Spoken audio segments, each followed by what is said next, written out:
भगवते वासुदेवाय। ओं नमो भगवते पुरुषोत्तमाय।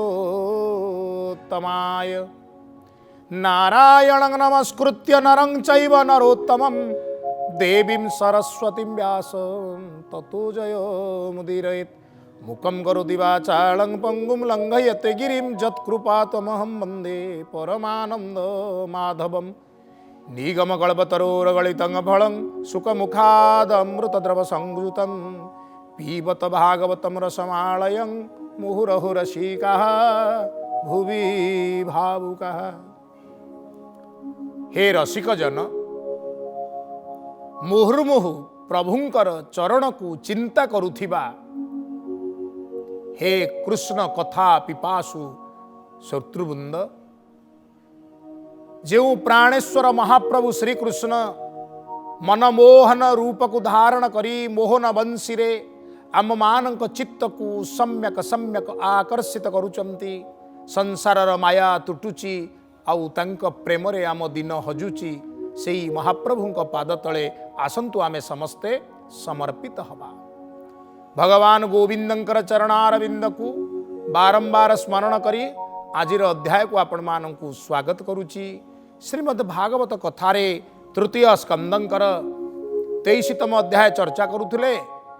23तम अध्याय अंतिम चरण रे आमे अच्छे, जेउठी देवहूति निवेदन करुचंती, हे स्वामी अनेक सुख आपण देले, किंतु आपण वनगमन करिवे, मोते अपूर्व पुत्रटिए दियंतु।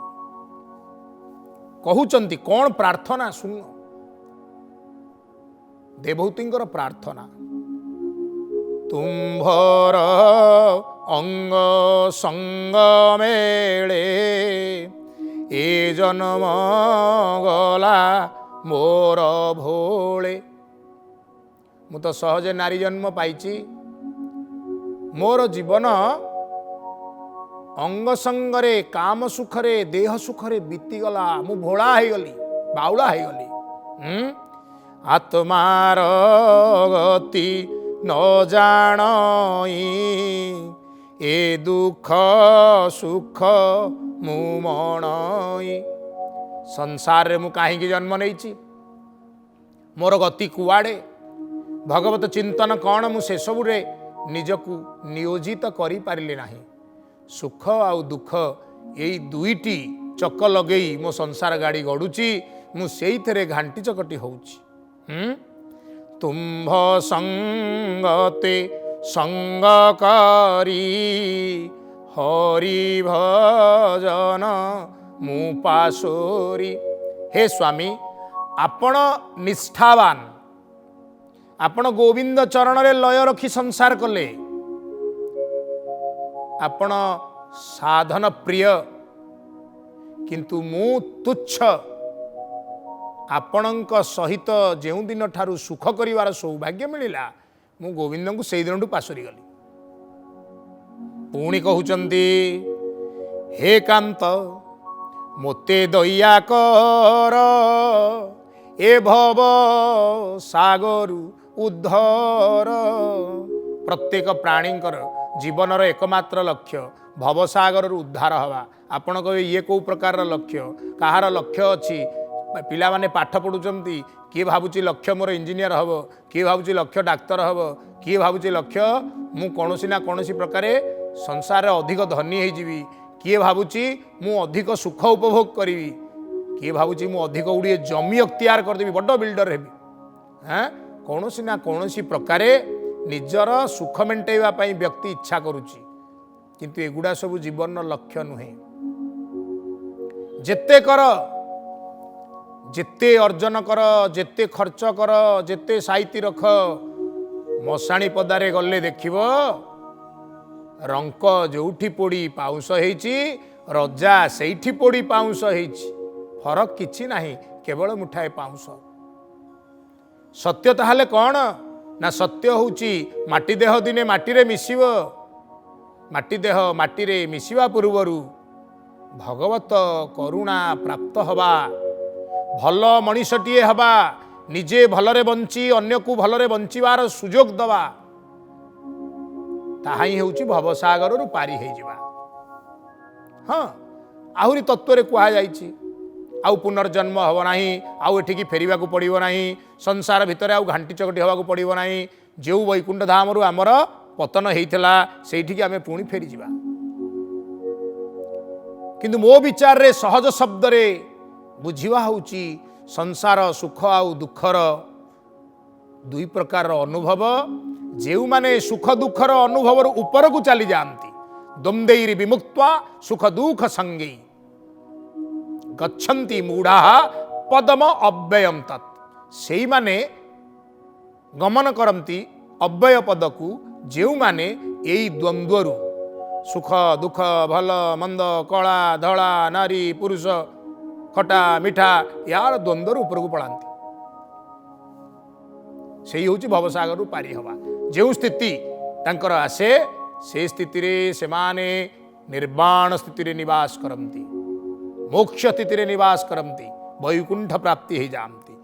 ତେଣୁ ଭୟ ନେଇବାର ମୋର ଚିତ୍ତେ ଏ ମାୟା ତରିବି ଯେ ମନ୍ତେ, ଏ ଗୋଟିଏ ଶବ୍ଦକୁ ମନେ ରଖ, ଭୟ। ସଂସାରରେ ଆମେ ସମସ୍ତେ ବ୍ୟାକୁଳ, ତାର ଗୋଟିଏ କାରଣ ହେଉଛି ଭୟ। ଆମେ ସମସ୍ତେ ଭୟଗ୍ରସ୍ତ, ଅସୁରକ୍ଷିତ, ଗୋଟିଏ ଅସୁରକ୍ଷିତ ଭାବନା, ଇନସିକ୍ୟୁର୍ଡ ଫିଲିଂ ଆମକୁ ସବୁବେଳେ ଗ୍ରାସ କରି ରଖିଛି। ସେଥିପାଇଁ କୁହାଯାଏ ଆହାର ନିଦ୍ରା ଭୟ ମୈଥୁନං ଚ ସମାନମେ ତଦ ପଶୁଭି ନରାଣମ୍। ପ୍ରତ୍ୟେକ ଜୀବନ ଥିବା ଜୀବର ଚାରିଟି କଥା ଅଛି, ଆହାର ନିଦ୍ରା ଭୟ। ଭୟ କାହିଁକି ଭୟ କରେ ମଣିଷ? ଆସନ୍ତାକାଲିଟା ତାର ସ୍ଥିର ନୁହେଁ। କ'ଣ ଗୋଟା କାଳେ ଘଟିଯିବ ଆସନ୍ତାକାଲି, ଖାଉଛି ପିଉଛି ବୁଲୁଛି ସବୁ ଠିକ୍ ଅଛି, ହଠାତ୍ ଛାତିରେ ଯନ୍ତ୍ରଣା ହେଲା, ଆସନ୍ତାକାଲିଟା ସ୍ଥିର ନୁହେଁ। ଡାକ୍ତର ପାଖକୁ ଗଲା, ଡାକ୍ତର କହିବେ ଶେଷ ହେଇଗଲା, ସବୁ ଠିକ୍ ଥିଲା ଚାଲିଗଲା। ସଂସାର ଭିତରେ କେବଳ ଆଉ କେବଳ ମନୁଷ୍ୟ ଗୋଟିଏ କାରଣ ଯୋଗୁଁ ବିବ୍ରତ, ଅସୁରକ୍ଷିତ ଭାବନା ଯୋଗୁଁ ଭୟ। ସୁରକ୍ଷିତ କେତେବେଳେ ହେବ? ଗୋଟେ କଲରା ଲଟାଟିଏ ମାଡ଼ୁଛି, ଆପଣ ବାଉଁଶ ଝାଟି ଦୁଇଟା ପକେଇ ଦିଅନ୍ତୁ, ତା ପରଦିନ ଦେଖିବେ ଲଟାଟା ତାରି ଉପରେ ମାଡ଼ିଲା, ଝାଟି ଉପରେ ନିଜ ଦିହରୁ ସରୁ ସରୁ ଆକର୍ଷିମାନଙ୍କୁ କାଢ଼ି ସିଏ ସେଇ କାଠି ଉପରେ ବା କାଣ୍ଡ ଉପରେ ଏଡ଼େ ଜୋରରେ ତାକୁ ଗୁଡ଼େଇକିରି ଧରିବ ଯେ ପବନ ଯେତେ ଜୋରରେ ହେଲେ ବି କଲରା ଲଟା ଆଉ ଛିଣ୍ଡିବନି। ଆପଣ ଏ ମହାବାତ୍ୟା ହେବ ନା, ମୁଁ ସେଆଡ଼େ ଯାଉନି, ସାଧାରଣ ସ୍ଥିତିରେ କହୁଛି, କଲରା ଲଟା ଯେଭଳି ଭାବରେ ନିଜ ଶରୀରରୁ ଆକର୍ଷିମାନ କାଢ଼ି ପଡ଼ିଥିବା ଝଟାକୁ କୁଣ୍ଢେଇ ଧରିଲା, ନିଜେ ଲତାଟିଏ ହେଲେ ବି ନିଜର ସ୍ଥିତିକୁ ସବଳ କରିଦେଲା, ଦୃଢ଼ କରିଦେଲା। ଅବିକଳ ସେମିତି ଭଗବାନଙ୍କୁ କୁଣ୍ଢେଇ ଧର।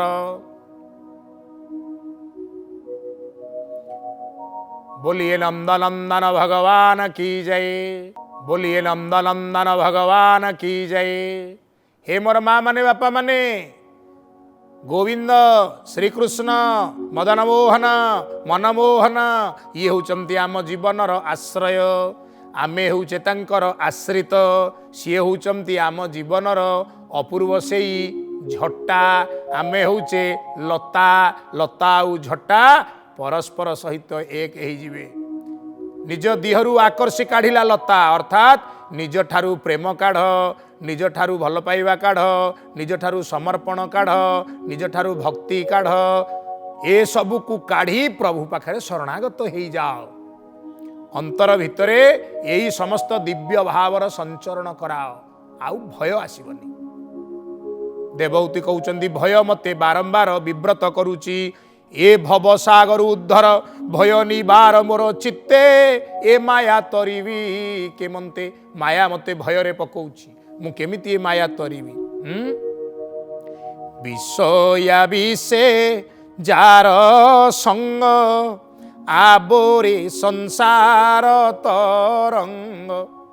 संसार तो समुद्र, समुद्र केतबेले शांत नहीं, ता देहरे खाली उठुची पड़ुची तरंग संसार रे सेमती आज किए हठात धनी होगा काली किए गरीब होगा आज किए दी गोड़िया अच्छी काली किए छोटा होगा आज किए रास्तार जाऊँगी काली कार दुर्घटना होगा नाना प्रकार अवस्थार परिवर्तन रे आमे सदा व्याकुलित चित्त आमर स्थितप्रज्ञ भावना कौटू आसो आम स्थिर चित्त केतबेले हो केतबेले गोटे बालांस संतुलित स्तर रे आमे सुख भोग करिवु आउ दुख पाखक आमे जीवुनी विव्रत आउ हबुनी भय आउ पड़बुनी विषया रसरे रसिथिबा मनीष संसार तरंग रे उथल पुथल हुए उठ पड़ हुए तेणु तार स्थिरता आसेना तार निस्तार आउ काहि कर्म बंधने से पड़ई कर्मानुबंधिनी मनुष्य लोके प्रत्येक कर्म रे बंधा पड़ जाती हाथ गोड़ आखि जीभ चर्म विविध अंग प्रत्यंग इंद्रिय इत्यादि को लगे शरीर द्वारा कर्म करा जाए जीव कर्म कला बेले निज पाखरे थिबा ज्ञानर प्रयोग करे आउ भावे कर्म मु कली मोर बुद्धि मोर पारिला पणिया मोर बाहुबल मोर टेक मोर संपत्ति मोर लोकबल मोर प्रतिष्ठा मते सब कर्म करिवारे साहाय्य कला ए अमुक नई उपरे बंध बांधिछि किए ना अमुक ए दी महला कोठा करिछि किए ना अमुक सबु बेले मनीष निज पिठी थापुड़े बाहा बाहा नबाकू चेष्टा करे हाँ तेणु कर्म गुड़िक निजे जेतेबेले करुची बोली कहे कर्मर जहा उत्तर आउ प्रत्युत्तर ताकू सी भोगिबा पई बाध्य हुए कर्म बंधने से पड़ई तार निस्तार आउ काहि मजई संसार सागरे संभवे अशेष उदरे अशेष उदर उदर माने गर्भ बारंबार विभिन्न गर्भरे भिन्न भिन्न जोनि रे कर्म फलर हिसाब अनुजाई भगवान ताकू जन्म दियंती जे निजर कर्मफल को संतुलित न करि पारे ताकू ए संसार को पुणी थरे जन्म नवा पई आसीबा पई बाध्य भागवत को मन देई शुणंतु भागवत कहिले संसार रे जदि सबुठारु अधिक पीड़ा कौन अच्छी ताहा होची गर्भवास गर्भरे जीव जेतेबेले वास करे से जो अमुहा कूप अंधकार गर्भगृह ता भितर भारी जंत्रणा हुए बारंबार से जंत्रणा पाए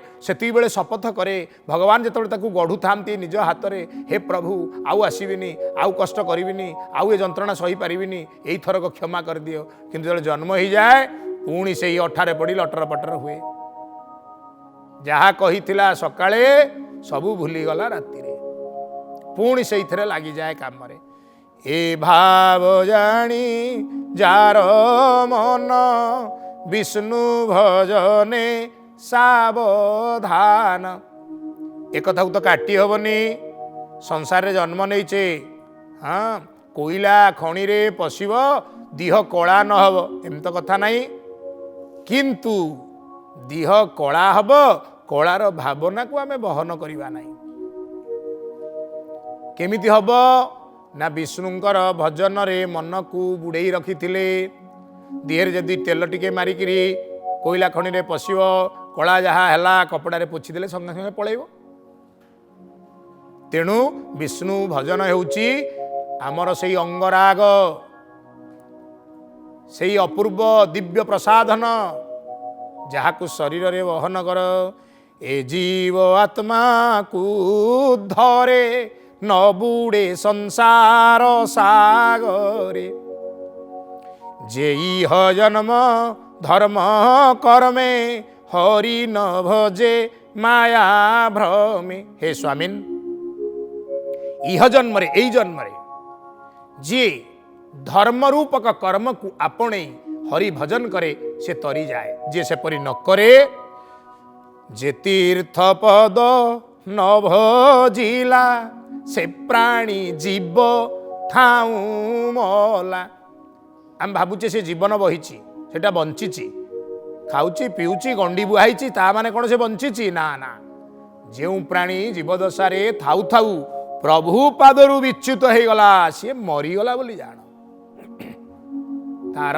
प्राण थाई मध्य किछि लाभ नाही हम देखुने बहुत मद्यप अच्छा लंपट अच्छा संसार भितर आउ आजिकल ईश्वर चिंतार बंचुवा लोकों संख्या कमी कमी जाउची समस्ते जीवन मृत बंची थाउ थाउ सुद्धा मरिकी अच्छा आउ कौन मुए इंद्रिय भोग बोले बंचिली विष्णु माया भोले मु तुम्भ पादे सेवा करी मोक्षे रोइली अधिकारी एबे उपाय कह मोते ए माया तरी विजय ममते। हे स्वामी आपणकर पद सेवा कली आपण एते गुणी लोक ज्ञानी लोक आपण एड़े बड़ साधक मु सेतिरु किछि लाभ नहीं पारलिनी।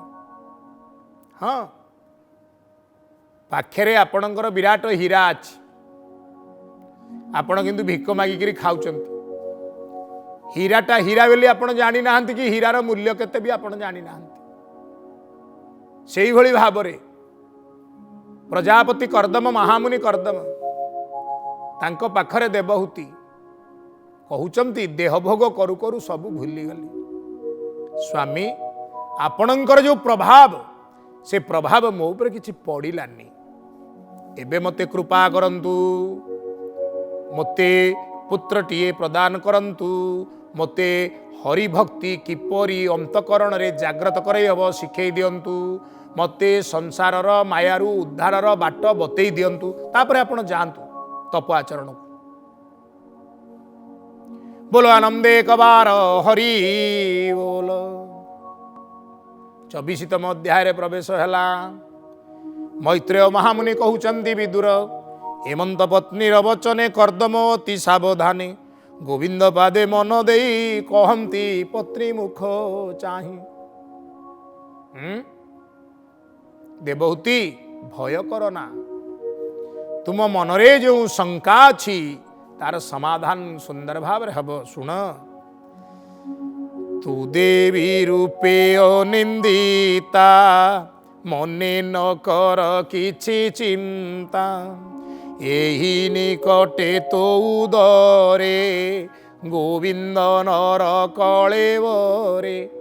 जो गोविंद को आमे जप करूने से गोविंद कृपा करी मनुष्य शरीर धारण करी तुमरी गर्भरे प्रकट हेबे आनंद रे सुंदर भाव रे निजर चक्षु को विस्पारित करी देवहूति स्वामी को चाहिए। कौन कहिले आहे सुमुखी भगवान तुमर गर्भरे स्थान नेबे तार कारण मु नुहे तुमे जे कहूच जे तुमर किछि तप नाही किछि प्रभाव नाही ता से कथा सत नुह। तो व्रत तपर प्रस्तावे जात होइबे तोरो भावे तोरी भाव को आश्रय करी तोरी तप पतिव्रता धर्म से धर्म बलरे भगवान तुमर गर्भरे स्थान पाइबे। तू व्रत दान ध्यान करी विष्णु चरण हृदय धरी मु तो तप आचरण करिया जीवाटा थय ये जो गृह आवरिकी रहिल एठी कौन करिव व्रत कर दान कर साधु सेवा कर विष्णु चरण को हृदय रे धरी थाओ। ए माया मोह सुख तेज तपे गोविंदे पादे भज से शुक्ल वर्ण तोर भावे मोहर तप बल लाभे संशय गंथि तोर चित्ते से दृढ़बंध कर्म गते से हरि ज्ञान उपदेशे सर्वछेदिवे अवशेषे। बोलिए नंदनंदन भगवान की जय। से निजे गर्भरे आसीबे अनेक ज्ञान देवे बाट बतई देवे जहाँ आमर संशय थिबो शेषरे से छेदन करिवे। बोलिए नंदनंदन भगवान की जय। हे मोर माँ माने बापा माने मैत्रेय महामुनि कहिले बुझिले कि विदुर हे महात्मा विदुर स्वामींकर आदेश को सुंदर भाव रे अंतकरण रे धारण कले देवहूति गोविंदंक चरण रे अनवरत भजन करने को लगे। गोविंद को चिंता करी करी उभय पति पत्नी संपर्क स्थापन है गर्भरे भगवान स्थान पाइले। भागवतरु आमे एया शिखिबा दरकार देह सुख मेंटेउथिला बेले जदि परस्पर मध्यरे पति पत्नी देहरक्षा कले दैहिक संपर्क रखिले तेबे मध्य गोविंदंकर नाम उच्चारण करंतु। एपरी प्रयास जदि जारी रुहे ताहले गर्भरे भगवान जन्म नेबे। आमे किंतु मद खाई मांसादि भक्षण करी असुर प्राय शरीर भोग करुछु। तेणु गुड़िए असुर छुआ दानव छुआ जन्म होउचंती जे संसार को पीड़ा दौचंती। मैत्रेय महामुनि कहिले से देवहूति से संदेश करदम वचने विश्वास करी भजिले श्रद्धा भावे जगत गुरु हरिपादे गर्भ संजोगे देह धरी हरि देह धरी जन्म होइले नरहरि। बोलिए नरहरि भगवान की जय। गर्भर संयोग रे भगवान जन्म नेले। भागवत कहउचंदी संसार निस्तारण साधे अन्नल जिन्हे दारू मध्ये। अग्नि काष्ठ मध्यरे लुकायित होइकिरे अछि। काष्ठरे रंध्रटीए करी अरणी धरी अरणी चालन कर अग्नि प्रकट हो जिवे। सेही अग्नि प्रकट हेले तांकर कार्य कौन हब ना सेही काठ को दग्धीभूत करी सी भस्म करदेवे। कौन शिखिले संसार को मंथन कर। मंथन कले किभली अरणी जेमती नहीं मंथन कल कौन नहीं मंथन करना गोविंद नाम नहीं सेथिरु जहा बाहरियो श्रद्धा बीज